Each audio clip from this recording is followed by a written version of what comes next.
Blog Talk Radio.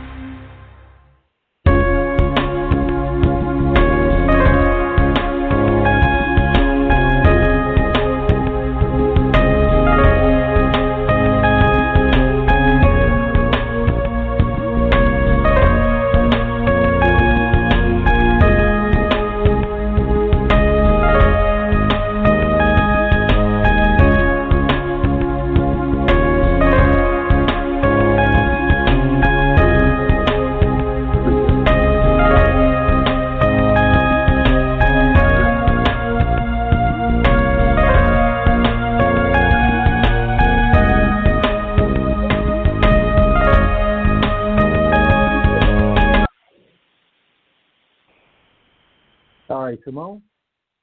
Yes. Jim? Hey, Simone. Hello. Hey. It's Jim here. Hey, how are you? I'm good. Thanks for the friend request. It's always nice to get to know people digitally. It's better to get to know them in person, but that's the way it's got to be for the next little while. Exactly. Yeah, so Jim, let me go through my little spiel here, and then we'll get right into the show. Sure. All right. Good evening, everyone, and welcome to Our Turn Social Media Network Radio. I am your host, James Whitfield, and I am joined today with co-host Miss Simone Higginbotham from Rebirth Radio, Incorporated, out of Baton Rouge, Louisiana. And we have a special guest online today, Mr. Jim Cressman, the president and founder of Invictus Entertainment Group, and also the president of Big Star Recordings from, how do I say that, the name of the city in Canada, Jim? It's Penticton. Penticton, Canada. Penticton, British Columbia, Canada. Yeah. Good job. Hey, I tried, but okay. So, 1 second here, and let me just do a split screen here because I got to pull up my questions. But Simone, you have the questions there too. So. Yeah, I absolutely great to be on today. I'm so excited having this opportunity to kind of guest co-host here today.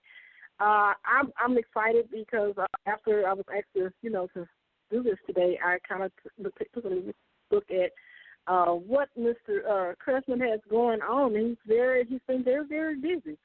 So my first question I would like to ask you this evening is, can you tell us why you chose the name Invictus for your company? Is it a reflection of you as a person? What's the story behind that name? Sure, that's a great question. Thank you, Simone.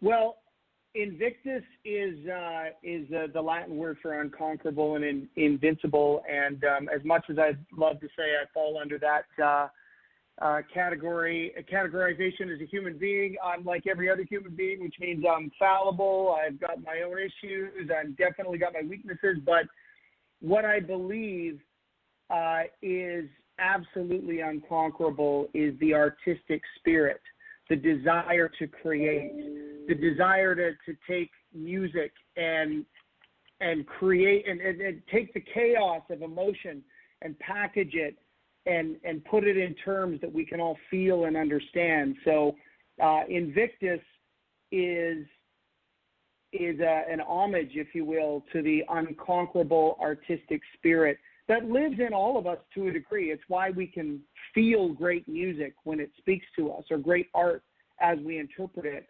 But the reality is not all of us have the capability to transform how we feel into something else that, into something that is easily mentally and emotionally digestible for people. And that's one of the reasons why artists are so special.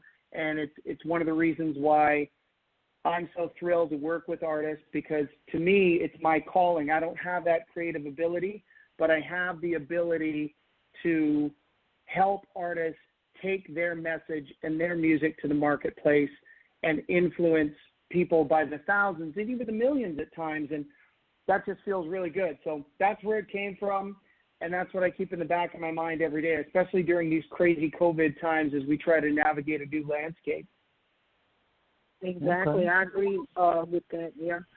Music has definitely been something that has kept me going throughout this, and I'm quite sure I'm not alone in that. And we're thankful for artists of being, able to share their gifts with us at large. In thinking about that name, it pretty much kind of answered my next question, but I'm going to throw it out there anyway. What drives you the most? What drives you most in this industry? Well, I've got a family, so obviously I want to make a living for them. That's really important. But I really, if you take commerce out of the mix, but I do think that's important because if you want creators to create, they've got to be able to finance that process, right? So I think that's important, leveraging brand value and equity in order for artists to make money, which is really what my job is. But outside of that, those moments when you're standing in a concert hall and you look around the room and everybody has forgotten about their problems or whatever issue they might have, and everyone's united around a great melody and a great beat and a great artist and great music and a powerful message, and nobody cares who's Republican, who's Democrat, who's left, who's right, who's white, who's black, who's brown. No one cares. They're just all lost in this moment of unity. And I believe the thing that's going to bring the world together as we continue to evolve as human beings is art. Because politicians often sell us on the vision of unity, but things aren't looking so good for their results in that field, objectively speaking. But artists, they will bring people together. And when I experience that, and I know that I'm part of bringing people together in that capacity, and I see them filled with love and excitement, and I see them lost in the lyrics of their favorite song, there's something that just touches me in my soul and reminds me that I'm doing the right thing for a living, for me, for my skill set, right? Like, I think that everybody's wired differently. Everybody has different potentialities, but this is my gift, to be able to be the catalyst between the artist and the audience. Yes, I agree. Yeah. So, go ahead, James. Something you wanted to say? Yes, Jim, before we go any further, we would like to say congratulations to you, your team at Invictus, and to your artists for their phenomenal successes. Thank you so much, James. I'm a big fan of what you do. I've never met you yet, but what? For real? Yeah, I am. I am a fan of yours. I think what you're doing is just such a noble pursuit in helping people who may have made some mistakes in life get back on track and figure things out and become strong, contributing members of their own community and society as a whole. I just think the way I am grounded powerfully by the notion that I'm doing the right thing, I'll bet that also resonates with you because you probably have the same feeling in your heart when you get up and go at it every day. Yes, I do. Well, thank you, Jim. I appreciate it. Exactly. Yeah, for sure. I agree with that too. Yeah. But, for our listeners, and, I'm curious about this myself because when I think about Canada, I really don't think about country music. So can you explain to our listeners that are listening in if there's a difference in how country music is received in and throughout Canada?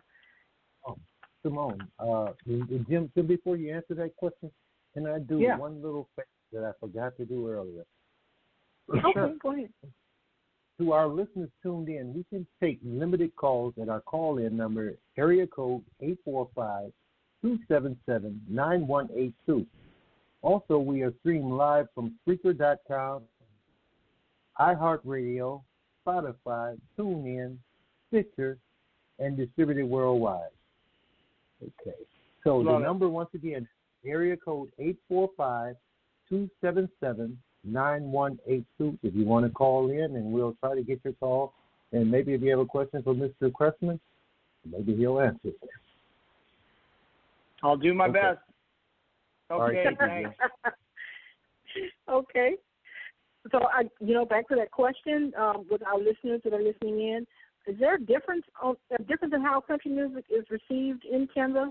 Is there a difference in, in what is received here in the States? That's probably almost a better question for the artist, because I think they could gauge that better than me. But one thing I've observed in Canada that seems to be a bit of a differential from the U.S.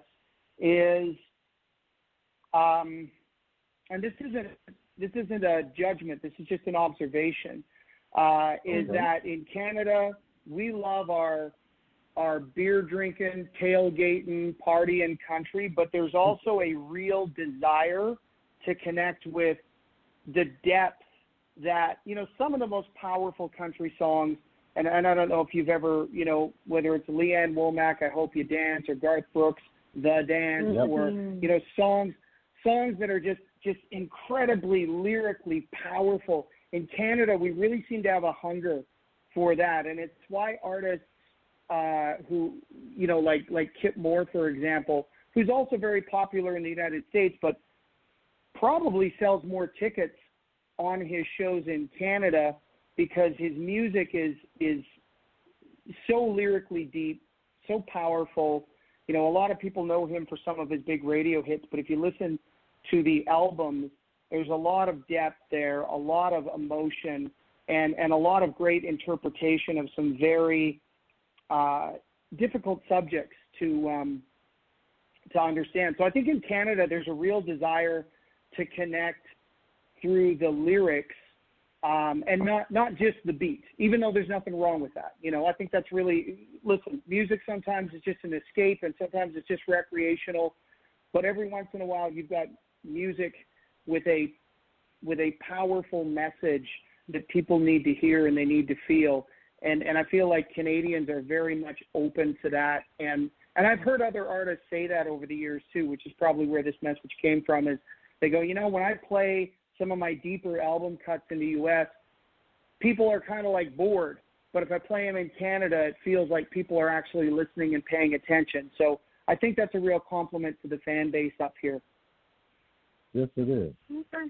It is. It is. That's interesting to hear, Very interesting.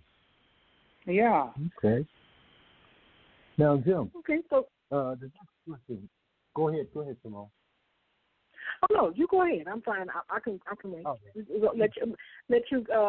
I'm not going to be greedy. I'm not going to take over all the questions. I'm going to give you the opportunity. All right, Jim. I watched the short video with you and Aaron Pritchett debunking the overnight success, and it was very insightful. What prompted you and Aaron to do this video? So a few years ago, I launched a video series, and basically what I was doing is either positioning myself or interviewing other industry experts just to do my best to feed the emerging artist community with some no-nonsense tips and ideas and suggestions on how to get their art moving forward. And I really enjoyed the series, and it actually was very well received, including that episode with Aaron. But I want to take it a step further, so I'll let you guys know because I'm about to make it public. I'm going to be launching a podcast series where I go really in depth on these subjects, an hour and a half, because I love the video series. But one thing, James, is I felt like it just sort of scratched the surface. It was like by the time you get to where you're losing people's attention, you're done. Like the videos have to be pretty short, right? But the podcast is going to be more long form, and we're going to be able to have some really interesting, compelling conversations that go in depth. And so I'm really excited about that. Okay. Well, we're looking forward to hearing it. I know I had read that you were planning to launch. Most definitely. So, So my question to you, Jim, next is, I know that you attend the CMAs in Nashville every year. So how are you received by the American Country Music Association and by the stars and management in Nashville? I've got a great relationship because Canada is the second largest country music market in the world. That's the United States. And our company is, which my wife and I own and operate, is the second largest independent promoter in Canada. And so we do a lot of business with the Nashville agencies, the Nashville management companies. They often want to send their artists up here to do some touring, and we help provide the mechanism for that to happen. And so we've had some great success stories on nurturing artists, whether it was John Party or Kip Moore or Chris Lane from the very beginnings of their career, and then working with icons like Dolly Parton. I did the last Dolly Parton tour in Canada. And you want to talk about an individual who's about as real as they can get, about as authenticated and sweet and kind and thoughtful as anybody could be. Dolly Parton is that person. And I haven't started the hashtag yet, but I think we should start Dolly Parton for president because she's got my vote, even though I'm a Canadian. I love that woman. She's just great. Yeah. And you know what? I believe that comes across in her music, and it comes across in the interviews that I've saw of Dolly Parton in the past, and I can wholeheartedly believe that in what you're saying. Yeah, she's just a no BS individual. She has very high standards for what she wants because she wants to put on the best show for her fans, and it's a real honor working with her. And we've worked a lot with Carrie Underwood as well up here. Just another incredible quality human being.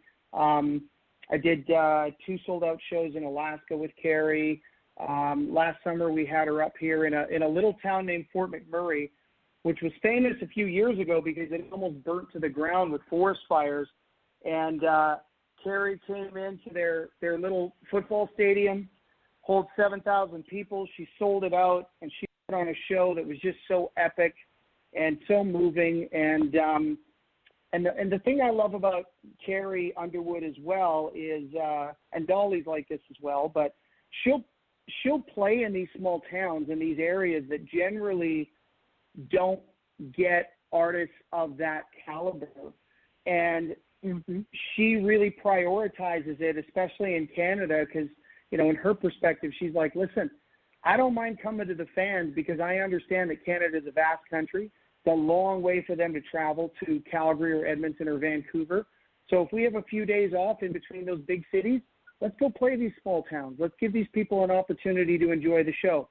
And it's just been a really great partnership working with her and all the rest of the artists we've worked with. But she was one of the first major A-level artists that we were able to take to places like Penticton, British Columbia, and Moose Jaw, Saskatchewan. You put Carrie Underwood in Moose Jaw, and everybody thinks it's a joke. They're like, she's not coming to Moose Jaw. It's like, no, we've got her. She's coming. So it's pretty cool. Right. Now you book over how many shows a year, Jim? Well, this year, James, not such a good year to tally them up. But most years we're anywhere between 700 and 1,000 shows a year. So wow. on any given weekend, we might have 12 or 15 or 16 shows happening. So I obviously attend the ones I can, but you just physically can't be at all of them, obviously. So yeah. Yes, exactly. Got to clone myself.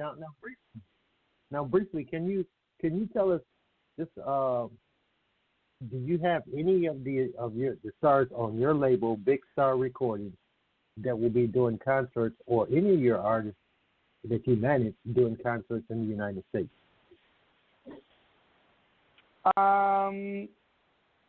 I do have an artist. This isn't an artist that signed to Big Star, my record label, but they are signed to my agency and management company, Invictus.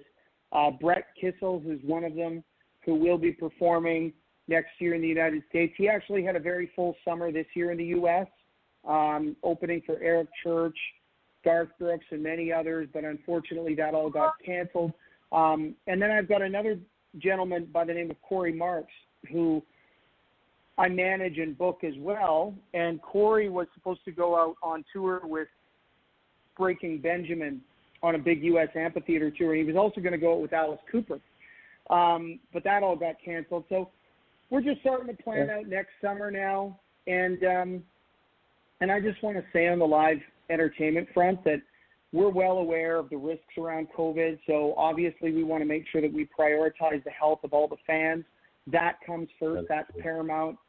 But we also want to get back out there and play because we really understand that live music is a mental health supplement, if you will, right? Like it's really important that people get that opportunity to get out and connect in a community, almost in a church-like atmosphere. If you've ever been to a concert where you can just feel the vibe and everybody's happy and thrilled and feeling good about life, and that's really important too. So we don't want to discount the fact that live music is really important, but obviously we want to get people together in a setting which is safe.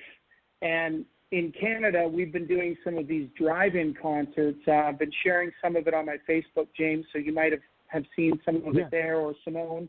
But the drive-in concerts have been working pretty well. So we set up a big, giant iMig screen. We set up a stage, and then we broadcast the board feed of the music into a low-powered FM frequency so people can literally pull their car up, tune in, listen to it through their car speaker, and as long as they stay, within a meter or two of their car, a few feet from their car, it's safe and sound. And then and then there's no parking, right? Like you just park, you watch the show, and when the show ends, you just drive out. So from a convenience perspective, it's quite an advantage for the consumer, which is really nice to see. And I feel like it's about the safest experience we can have right now as we continue to navigate the rough waters of the coronavirus and what it sort of put the music industry into. Right, it does. I did see the show Brett Kissel, on Saturday. Yeah. And I was like, well, that's one hell of a production they put on there. Well, thank you, man. I appreciate you saying that. It was a really great event. We were in Saskatoon. We had 3 sold-out shows in the day. Brett is just a workhorse, man. Like he will go up and give his all and pull off 3 shows, 3 60-minute shows in one day, and that's a lot of energy expenditure. That's a lot of work. But that man is equal to the task, and I felt so good. That. It sounds cheesy, but when you look out and you see people literally crying because they're so happy to be out of the house and enjoying music again, it moves your soul. It makes you feel like you're really connected to something that matters. And I got to experience that again on Saturday, and that was pretty powerful. Yes, and Jim, when I had originally posted the picture frame with you with Invictus in the middle and all your stars around the picture frame, I mislabeled Jordan McIntosh's name as Josh. I believe the gentleman that corrected me was Greg McIntosh, and he may have been a relative. He may have even been his father. So I corrected that. Yes, thank you for correcting that. I missed it somehow, so thanks for taking care of that right away. And yes, Jordan McIntosh is an incredible human being, great artist, one of the best vocalists you'll ever hear. And his dad owns an auto repair shop just outside of Ottawa, Canada. And he's a hard-working, blue-collar, humble, great human being, and he's raised an incredibly talented son. So, yeah, they're a great bunch of people to work with for sure. And, thanks for correcting that. It's all good. These things happen. And I was talking with some of my neighbors out here, and they were like, I told them, I said, well, I'm hosting a radio show and a podcast, and I have a gentleman from Canada who has one of the largest booking agencies in Canada for country music artists. And he says, man, I'm a country fan. He says, when? He's an older gentleman now. And so I told him, I said, well, Ted, it's going to be on Tuesday, the 30th. He says, James, I'm going to be right there. You just have to come down and tell me how to get it on this computer. That's awesome. Well, that's good to hear.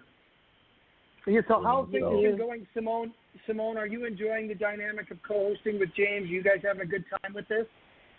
I am. You I know actually am. I'm learning a lot. I'm more in. I guess growing up, I listened to some of the artists that you're mentioning. The names are familiar to me, but I'm more from old school country. My grandfather and his brothers, like Johnny Cash and Waylon Jennings and people like that. That's who I'm used to hearing. But, and of course, Dolly Parton and Tammy Wynette and, just people from, I say, way back in the day, because in 8 months I'll be 50 years old. So some of these new names are new to me, but I've taken the time to to go and listen, and I love it. It's a little different. It's not that old school. It makes you feel, makes you have some emotion, but not the type of emotion that a lot of the old country is about. Most of the songs about heartbreak. But I find that this new is a little bit more uplifting. A little bit more different energy, a different vibe. Because I can remember growing up, I hated the blues, and my mother played it over on the weekend, and I just hated it. And now that I've lived some, now I love it. So, it's funny how, listening to your talk about country music, it brought that back to me. Now I love the blues. I hated it growing up, but that leads me to, to a question that I have for you. How do you think that blues and country music, how closely related do you think they are?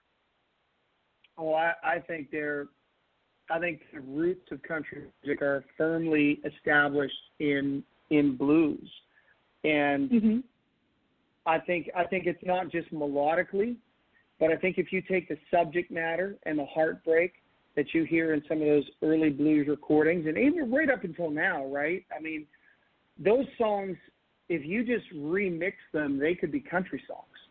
Like they have the same values, the same emotional foundation, right? So, I think it's absolutely very close. And, I think that's one of the reasons why music is so uniting, because you can hear, even if you don't understand the allure of a particular type of music, generally you can find something about it you appreciate, right? It's like, oh, you know what? Oh, yeah. I don't really like the, I don't like the steel guitar, but that song's got a great beat, or it's got a great message, and so there's, music has the capability to be very redeeming overall. And I like what you said about it being tied closely to blues, because I feel like blues and gospel are the roots of country music. And that's why it's music born out of emotion, not born out of great production. And I got nothing against great production or pop music, which, can be a lot of fun, but blues is meant to make you feel, right? And I really think that country music, the best country music, is meant to make you feel something. And it might make you cry, or it might make you laugh, or it might make you feel more in love with your partner, but it's meant to make you feel. And I think art is just, by and large, that's what it's meant to do. Yeah. I feel that musicians, artists, period, no matter what they're doing, if it's a form of art, but to me, those are the most emotional, the most feeling people. To be able to transcend their feelings into music, into paintings, into sculptures, whatever it is. They're able to do that, and they're the most emotional people. And I can speak from that, from personal experience. My daughter sings, and she's got to be the most. I call her my little drama queen. So it's just so much emotion. So I know that, and I don't know where her ability came from, because I have no ability to sing. I can't even hum a tune straight. So I don't know where it's a gift from God. Is all I can say for her. But I love like I said, I grew up listening to country music, and I've kind of gotten away from it as I've gotten older. But I can remember, when I hear certain things in movies or something, it takes me back. It always takes me back to where I was when I heard it as a child, as a preteen or a teenager, and hearing it. And that's just a wonderful thing. is there And a measure of how old, sorry, Simone, how old was your daughter when you discovered that she could sing? By accident, she was 14 years old. No way. And you just heard her like singing in the car, or how did it sort of like? Singing in her room, walking down the hall in the house, and she was in her room just singing, and I didn't realize it. And I opened the door. I said, "Is that you?" And she said, right. "Yeah," so nonchalantly about it. So she's actually right then when I realized it, and I talked to my mother about it. We got her voice lessons, and she started doing talent shows and things like that. And she started winning. And the very first talent show she was in, the guy, one of the judges, he said, "I didn't expect that kind of voice to come out of somebody that young." He compared her to James. Wow, that's a pretty cool. That's a pretty flattering comparison. Exactly. So she does weddings. She does funeral services and things like that. But she has, and I never, like I said, I never would. If I hadn't walked down that hall that night and heard, I would have never known. Wow. Because we are not musically inclined people. Well, I don't know where we got it from. Where it's going to come from, right? And I like what you said about a gift from God. I really believe that one of the reasons why artists are so emotionally driven is because they do have that task of capturing the chaos of emotion and channeling it into something the rest of us can understand. And I think that's psychologically overwhelming for them at times, because they can feel things in the world that the rest of us might either be numb to or maybe don't even notice. They feel it, right? And so I have a lot of empathy in my heart for artists. It's one of the reasons why I love working with them so much, and I sort of work with them in the capacity of being a good coach. And to me, that's defined by I want the best for the best that exists within your heart, right? Like I don't want to play to your ego, and I don't want to feed your pathology. What I want to do is serve the best for the best within you. And if you identify that in someone, then you can always navigate your decision making and help keep them on track with that in mind, and they will feel your intention. And I really think that you guys have probably heard that most communication, like 90% of communication is nonverbal, because I do believe we can pick up, consciously or subconsciously, we can pick up on why someone's trying to manipulate us, right?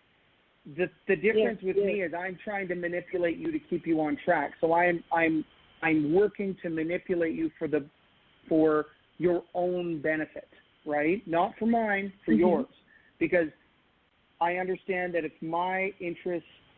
their interests are served, my interests will be served as a byproduct of that.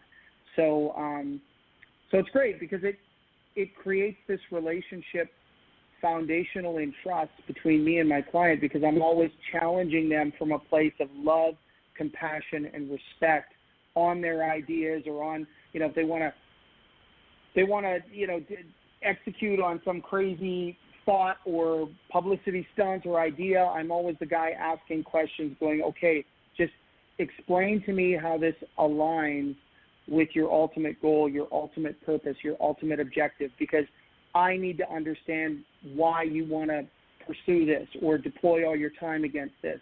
And if they give me a great enough answer, then it's like, okay, I'm on board. I'm going to help.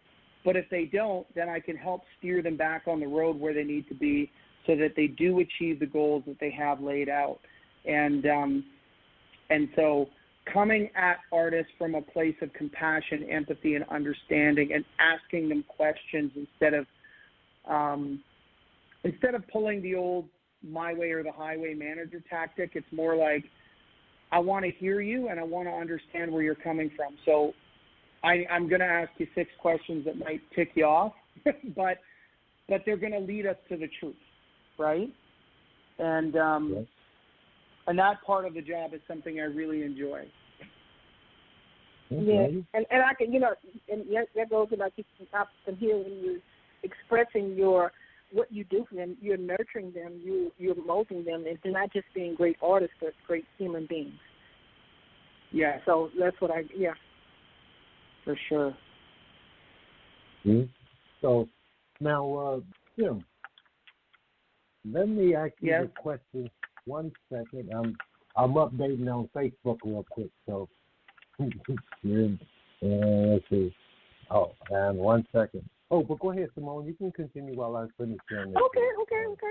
Look, I want, like I said, I want to hog all the questions and take over completely. Yeah, good. But my next question is there a measure of truth in that every country music artist achieves gold or platinum record status? That everyone does? Is there a measure of truth in that every country music artist achieves gold or platinum record status? No. I mean, not every country music artist. Everyone that I've worked with, for the most part, has. I have a few development acts, including Jordan McIntosh, who hasn't quite reached that objective yet. But I would say country music or music in general, Simone, is a lot like professional sports. You know, there's a lot of people who play hockey or football or gymnastics that do it and do it quite well, by the way, but they don't get to, you know, there's a lot of kids playing basketball who never play in the NBA. Let's put it that way. It's the same thing in music. There's a lot of people trying music who never quite get to the level where they can make a living at it. Now, let me just say, for those people, I think creators are born to create, and I think you should create without expectation because it's what's going to put your soul at peace. But never do I ever advise that an artist should assume that they're going to make a living from music just because they can sing or play an instrument, right? I mean, it's still a very tough game. So I use the professional sports analogy because it usually compartmentalizes it for people to go, hey, in Canada, we got thousands of kids playing hockey, but only a tiny, tiny, tiny percentage of those kids are ever going to make the NHL. That's just the way it is. And the marketplace decides who breaks through and who doesn't. The middleman, which includes guys like me, is almost gone in today's day and age with streaming and social media, which I actually think is a good thing because now as an artist, you can take your product directly to the market and the market will decide whether or not you have the potentiality to do this as a professional full-time, right? Yes. And you don't have somebody standing in your way. You can literally distribute your product to thousands of fans that you build up over years on social media yourself. And I think that's a wonderful thing. But it is really hard to get to gold selling status or platinum selling status, which in the United States is still, I think, 800,000 units. Gold, I think, is 400,000 units of sales, right, or equivalent streams. Right. And in Canada, because we only have 1/10 of the population, we're 1/10 the ratio. So gold status up here, I believe, is 40,000 units, and platinum is 100,000. And most of my artists have achieved those milestones, but they've been a battle to achieve, no doubt about it. It's been tough. Okay. Now, I have a quick question. Well, first I have a comment that I want to mention, and then see if I can get your take on how you were able to secure your deal. It's in a recent conversation I had with founder and president of MI Recordings in New York City, Ted Mason from the British group of Modern English. Yes. I revisited the conversation with him about boutique record label development. Whereas several years prior, we had a conversation where he said, James, well, you got to get your people. I can teach them the music industry from the inside out and distribution and help them develop and create a label, a record label specifically tailored to them. But then recently, it says that Universal Music had cut that program out. So they're no longer able to develop these new independent record labels. which brings me Right. to my question is, and before I get into the question, I know it's overdue. Big Star Recordings has been around for about 7 years now, but a belated congratulations on the joint venture that Thank you struck up with Universal Music Group Canadians Division.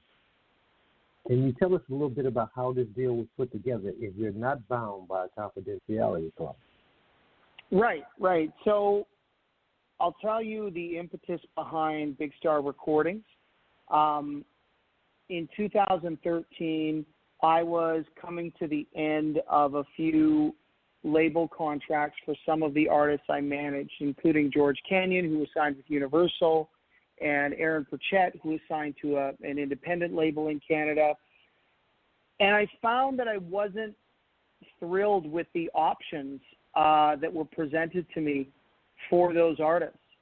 So, I've kind of always had a mindset where it's like, well, if you're not happy with the options available, you should create another option or figure out another option. So we started our own label for artists that we manage, because you're right, it's hard to make a living off the label business. But if you are also booking that artist and you're making, 15%, and you're managing that artist and you're making 15% on that front, you can take some of that money that you're making and reinvest it into that artist to record more new material and promote and market that material. And guess what? That drives up their booking business, which drives up the management commissions and drives up the agency commissions. So for me, getting into the label business wasn't about throwing down the gauntlet against Universal Music or Warner Music or Sony or any of those guys. It was more about going, okay, I am going to look for the best label partner for my artist, and I want one of their options to be an in-house option so that we can market the product, we can set up the tour, we can decide when the singles are going to drop at radio, and we can be in charge of our own destiny rather than sort of waiting on someone to sign us and then dealing with the complexities of that relationship. Because here's the thing about signing with a big major label. They have other priorities. And if Beyonce's dropping a record the same week your client's dropping a record, you're not getting any love. And I get it. Yep. Like, I understand. It's not a bad thing. It's just how it is. But in my boutique situation, if we're dropping a George Canyon record or an Aaron Pritchett record or an Emerson Drive record, we can put a full court press on the prioritizations around marketing that record, promoting that record, getting as many ears on it as possible. And we're able to do that because we're in business on so many different fronts with those artists. So I really think the Vanguard deal, the new deal that we're going to see in the music industry moving forward is a label taking on more responsibility and providing more services while receiving more money, because nobody's making money off selling a single for 99 cents on Apple Music, right? But no, they're not. No, that's right. Nobody's getting rich off that. But if you are sharing in the responsibilities of booking and managing and you're doing a good job, well, then you're going to make your money on the back end, right? So it's a bit of an upfront investment to make money down the road. And for me, I'm all about that. It's like, how do we monetize your live business and absolutely do our best to record the best product and promote it properly, but how do we then turn that into dollars and cents for the artist? And the truth is, most of their money gets made on the road, shows, fairs, festivals, casinos, nightclubs, arenas, all those types of performances.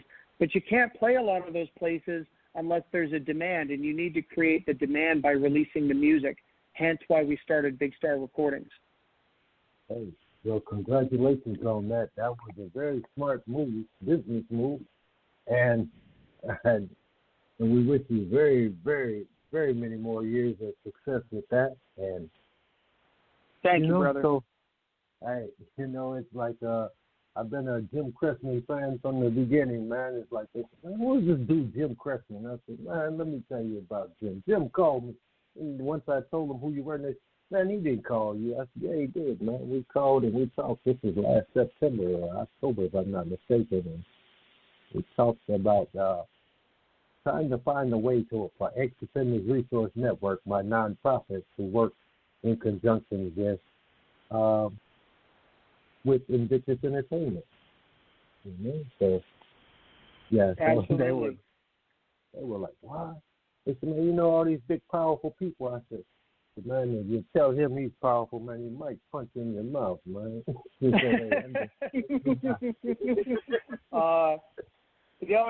know what's so important, James, and you get this in your world, and Simone, you too, is it doesn't matter who you're mixing and mingling with. They might be powerful people, but they're all human beings. They all have their own insecurities. They all have their own problems, and it is really easy to underestimate the mental health state of celebrities, because we all assume that because they're rich and famous, they got to be happy. And goddamn, we're wrong on that so often. We've seen it time and time again. You know, you think about Robin Williams, and I'm sort of stealing this from Tony Robbins because he does a bit about this that's really effective. But Robin Williams had a hit television show.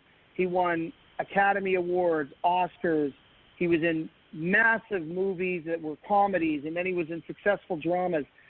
He had a beautiful family, and I know he had some mental illness. I'm not taking that out of the mix, but at the end of the day, he couldn't find a way to frame the level of success that he experienced in terms that mattered to him, and so he killed himself.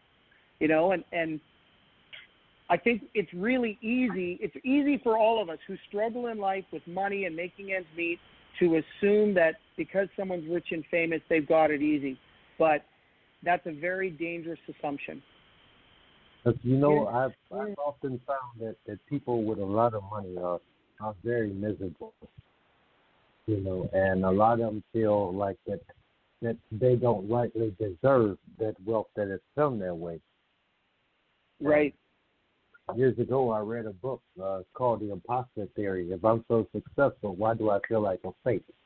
And, you know, and it's like how they achieve this level of success, whether in business or music, sports, or whatnot, and they just get to this plateau, and it's like, okay, well, what do I do now? You know, I don't rightly deserve this. Someone else should have this. They have a family. They say, well, my family deserves it, at least the money part, you know. So they'll do themselves harm, you know. And so, yeah, it's a serious problem. But like you say, a lot of people are under that assumption. Right. I mean, I think that one of the secrets in life is you got to decide what you're going to pursue, right? And a lot of people are pursuing happiness, but happiness is like, it's this fleeting thing, and if you experience it, you should certainly soak it up and enjoy it. But you can't really pursue it because it isn't sustainable. I'm a big fan of pursuing two things: fulfillment and growth. You know, if you feel like you're growing, then you're not dying. And if you feel like you're fulfilled, then you're going to be challenged. And that means that the life situations that come up, they're not going to make you happy, but they might make you feel fulfilled if you are able to surmount a heavy challenge in life. So, you know, if you get diagnosed with cancer, for example, say that happens and you beat that cancer because you take responsibility for your health and you have successful treatment. You know, getting cancer doesn't make you happy, but beating it could be the most fulfilling thing you've ever done in your life, right? And so that's just an example of a different mindset between chasing, you know, sort of this superficial concept of happiness versus, no, I'm going to chase growth and I'm going to chase fulfillment, because then when I encounter the bumps in the road, I understand that they're part of helping me grow and partially there to prove how strong I am and where I came from, right? It reminds me what I'm capable of. That doesn't always make you happy, but by God, it does fulfill you. Okay. Makes sense. Yeah. Yeah. So now. So, James, I'm going to put the spotlight on you for a second. What are some things that you? That's what I'm going to do. What are some things that you do in your life that make you feel fulfilled? Like, what are some things that happen in your world that make you go, you know what? This wasn't easy. This was tough, but man, I feel so much better on the other side of it. Give me an example of something that happens in your world day to day that makes you feel like, even though it isn't always happy and rainbows and unicorns, it still makes you feel good. Well, Jim, in February of 2010, I suffered a slight stroke, and not many people know that, but I suffered a mild stroke, and I went from 238 pounds down to 160 pounds in less than 3 weeks. The pain and all that was so bad, and then I had major blockage in my right leg, and I had to do an amputation below my right knee. So I'm as they say, busier than a one-legged man in an ass-kicking contest. So each day I get up, and hey, I'm out there trying to do things, to help people, to better their lives, and so that's it, and I don't. I often get called by doctors, and they have a patient facing amputation, and they said, "Man, you've never been bitter, sad, or angry about losing your leg." I said, "Well, hell, I'm still alive." And they said, "Well, would you mind coming over and talking to the patient's face and them to let them know that there's more to life, and that they can do so much more to not give up?" And so that's what I did, when called. Good on you, man. That's incredible. And how's your health been in the last year? Oh, my health's been great in the last year. In the last 10 years, well, a few years back, I'd been driving with my prosthetic on and driving across country and, back to my hometown in Indiana, and had it on and didn't know I was setting myself up to build an 18-inch long blood clot in my leg, and, so. Wow. It took a couple years for it to grow, to go away. But during the process, I had to go through all the ultrasounds, and one of the ultrasound technicians says, "James, I've heard of this in medical school, but I never thought that I would actually live to see. But you are actually growing veins and arteries to transport the blood in your body. And it's known as a process of autogenesis, where the body can help repair itself." And so that's what it was doing, So I guess I've been fortunate, Just the man above wants me still here for a reason. Absolutely. Amen to that. How about you, Simone? What's the situation that you surmounted that was difficult at the time that you feel made you more fulfilled as a human being, made you feel like you surmounted a challenge, and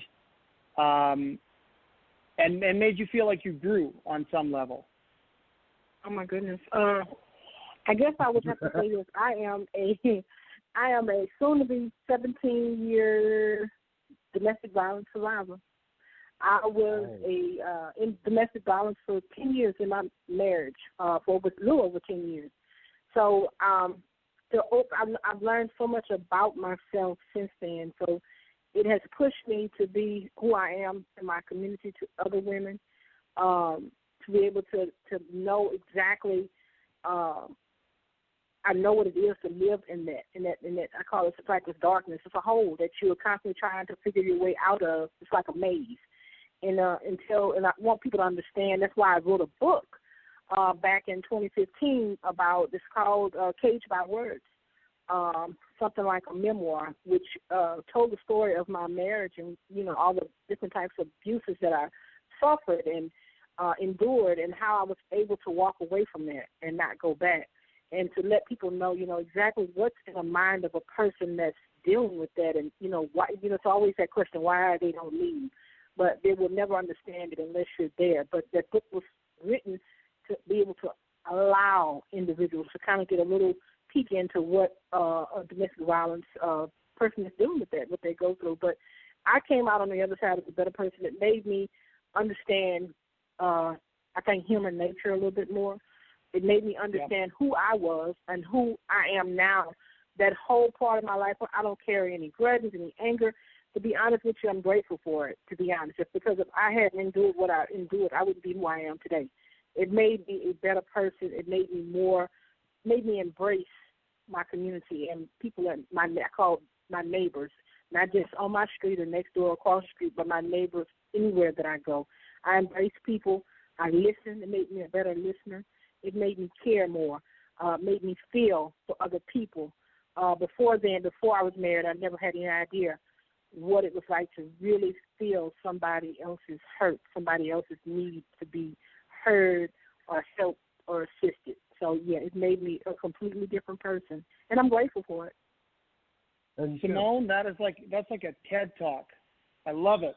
Yep. Hey, I love it. Yeah, James. No, go ahead and finish what you were going to say, and then I'll tell you. Oh, yeah, I just wanted to say I love what you said about finding a way to repurpose the pain you went through to somehow be grateful for it. Because I think making that transition takes a lot of emotional detachment and a lot of processing. But I think you're right. If you can get there, then you can look at the adversity that you faced in life as something that made you stronger and forced you to grow, as opposed to something that victimized you and is a burden that you carry forward. And I think that perspective shift is, and I know it's an overused word, but empowering. And it's so important to get to that place where you can take, you obviously had a hard life. You got a right to be bitter, but it wouldn't make your life better, and it certainly wouldn't make your community better or your family better, right? And the fact that you've been able to process this the way you have and speak about it with the conviction you do is very inspirational. So amazing. I love it. Thank you. Can you tell them a little bit about what you do? And also, Jim, tomorrow Simone will be my guest on the radio show here tomorrow. So you can tune in tomorrow. But Simone, go ahead and tell them a little bit about your background. You do. Repeat that for me. It kind of left me a little bit. What was your question for me, James? I said, can you tell him a little bit about your background with your radio station and your different business interests that you have going? Oh my God! I guess I got my hands in so much. So, like I said, I started from scratch. I was married really, really young, so I wasn't even 30 years old when I divorced. So once I divorced, I had a high school diploma. I went back to school, and I worked for a while in the healthcare industry. And what I basically was doing for them, have a degree in business management with a specialization in healthcare, but I was tired of it. I was kind of burned out on it. So in 2013, I decided to walk away and do pretty much what I was doing for the company that I was working for, which was community outreach. So I started, I built a business to do what I was doing for them for, myself, contract out with different nonprofits, different organizations and small businesses, do their outreach to teach them how to create a plan for outreach, a plan for volunteers, to how to recruit volunteers, how to do things like that. So that was Rebirth, PR, media, and then it grew into doing their social media management, website creation. We actually we had a few authors, and we did events, we did webinars, we did an array of things, and then it has grown. And I have Rebirth Radio that I have a few shows that we do. Another Perspective, State of the Union, which is a political show, and then I do something called Face the Community, which we have guests on that are doing great things in the community, because I think that's important for us to be able to put those type of individuals in the spotlight, because people, first of all, can relate to them, and then again, it also increases the value of volunteerism, because a lot of us don't realize that the glue that holds our communities together are the individuals that go out and give up their time, their gifts, their money, whatever it is that they're doing, but being able to give back to the community holds those communities together. So that was, that's what I do, and I do that, and I have a new project that I can't say anything about that we'll be doing our pre-lunch campaign starting in the middle of next month. That's something that's kind of near and dear for women of my age, doing something to empower them. So that's basically what I do. Like I said, I'm a self-published author. I do speaking events. I've spoken all over the country about domestic violence, from Miami to Philly. So I do that. October is my busiest month of the year because I'm gone just about the entire month speaking at different church events, different events, conferences, and things for domestic violence for women. So I do that. I love doing that. I love sharing my story and to giving people, you can do it. Anybody can do it. I have one child, a small child, and I went on to get a degree, went on to get a master's, and worked out in the public sector, and then went on to start my own business. I live a good life. I have she's not so new anymore, but I have a daughter, a son-in-law, and my granddaughter who is my pride and joy. She's 18 months old. And she's my pride and joy. And, I mean, life is good. I can't complain about life. I don't complain because I always think about, something my mom told my brother and I when we were growing up. No matter how bad it is, there's always someone that's a little bit worse off than what you are. That was the things that she, right. would tell us on a daily basis. Treat people, if you can't help somebody, you certainly don't hurt them. And, we passed it on to our children and now our grandchildren. We're grandparents now. So, we try to carry that on, that legacy of doing the right thing by people and by our families and things. So that's basically what I have going on. And I'm just all over the community. I was on it last year. I didn't even realize it. In the last 10 years, I've done 25,000 plus volunteer hours in my city. And I didn't know it until they said it. So I'm always somewhere doing something. Yeah, so I love what I do. Think about it. I love it. I don't do it for photo ops. You'll never see me with pictures, out when I'm doing things or whatever. I'll let people know what I'm doing, but I don't take pictures of, like, the homeless. My cousins and I, we're all in the same age group. We get together once. We haven't done it since COVID, but we get together the third Sunday of every month. We go downtown Baton Rouge where all the homeless gather, and they live there. It's a little bridge area where they live. And we set up, and we do tailgating with the homeless, and we do, spaghetti and meatball dinner with the homeless, and we go out and we set up out there with tables and stuff, just like if they were at home. We try to give them that, if it's only for a few hours, give them that normalcy that, that they don't have, that we have when we leave, that we can go home to our families and to our houses and be normal. So we have music, and they play cards and dominoes, and we just have a good time. They dance, we just give them give them just a little bit of what normal is. So that's just some of the things that we get together, we do. Okay. That's so cool. Simone.